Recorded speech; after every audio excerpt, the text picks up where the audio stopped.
So we got the movie I.S.S. is a thriller sci-fi space movie releasing in theaters this January. Dr. Gita Foster and another American, which at that point will become significant as we go along and talk about it, they are greeted with warm welcomes and hugs, and the mystery of her visit is completely unknown to us. After a great night with the crew, the next morning is totally a different story. Seeing the ground below, they see that it's beautiful, that it's magical. However, they see the distinctive lights. Is there a volcano erupting? Earthquake? Is something going wrong? So they scour the internet trying to contact the ground. Hey, are you guys doing okay? Because it looks up here like something dangerous is going on. After finding out, because they have contact with each other, what comes next is a devious twist. We found out, well, some of the people find out, that the Americans and the Russians are at war, and they have received orders to take the I.S.S. by any means necessary. Now, the I.S.S. is a spaceship. They eat there, they sleep there, they work together. That is like the spaceship craft that they're up in space with. What does that mean? Take the I.S.S. by any means necessary. Does that mean turn on each other, help each other, kill each other? Will they make the dream work, the team work? Find out as we talk about it. There was a lot of buzz going into this movie, so I talk to people every day about movies, you know, just not like my friends, but like that community of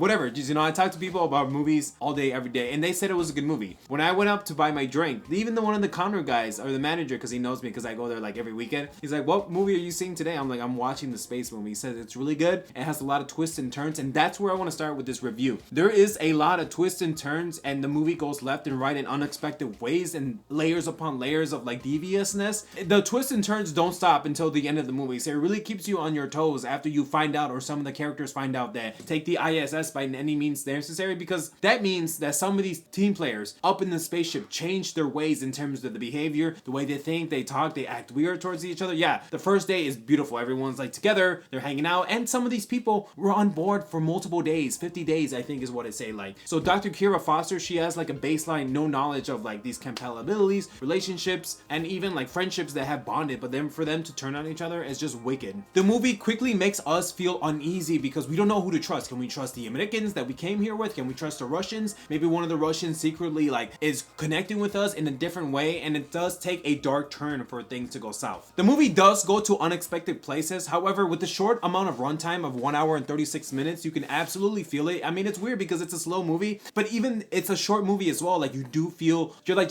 I'm just like longing for the next like big character beat to happen, or big revelation. Sometimes it's just like a monologue talking and stuff. It's like, wow, do you feel the pace of the runtime in this movie? And I don't know why. I don't get it. I'm not saying that it's bad, but I'm just saying, like, yes, they're in space, so you do see all the technical stuff, the floating, and how that contributes to them eating, or maybe even hurting each other, or that all that tension adds to the excitement of this movie's trying to portray. But still, it gets convoluted and it gets a little bit messy, not in terms of the bad way, but some of these characters may have romance between them. They like each other. Maybe they haven't influenced certain characters, like, oh, I'm gonna protect this person because I like them, and I'm just putting it out there because it's 3 Russians and 3 Americans. So think about it. So that's what I said, that last American was a big point in the movie, because now it's 3 on 3. 2 guys from the Americans, 2 guys from the Russians, and 1 girl from each. So it does get like they're on a playing level field. Yes, one of them might look a little bit bigger, but does he or she have the skills and knowledge to take someone out if it comes to that point? I mean, it's not bad in terms of a suspenseful mystery thriller movie. I mean, there is a lot of tension between the characters. They're trying to be in their cubicle. Yes, you do go to all that space stuff, like the geometry, the information, like, I don't want to say nerdy stuff, but like things that I don't even know, like information, like the databases. But it makes you think, should you betray your country? Should you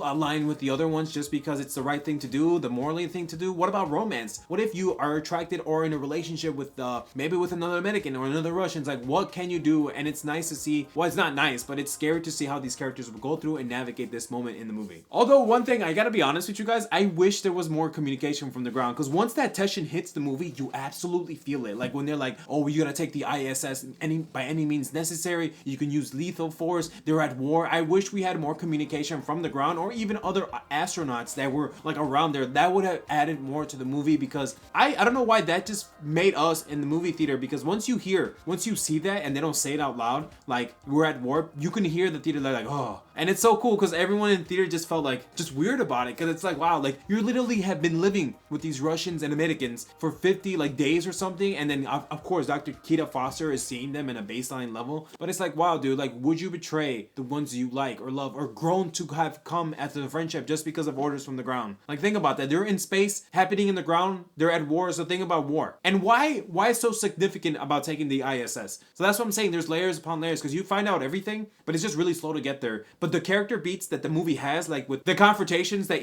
each character has, it's nice and it's worth the wait. However, this is a small, short review. I can't really add too much because I don't want to ruin it for you. It's just mediocre. It's alright. You have everything you need to know in order to watch this movie. At the end of the day, I'm going to give this a C-. If you made it this far, I appreciate you so much. Maybe consider hitting that like button and turning on notifications so you never miss a video. And with that, take care. Bye.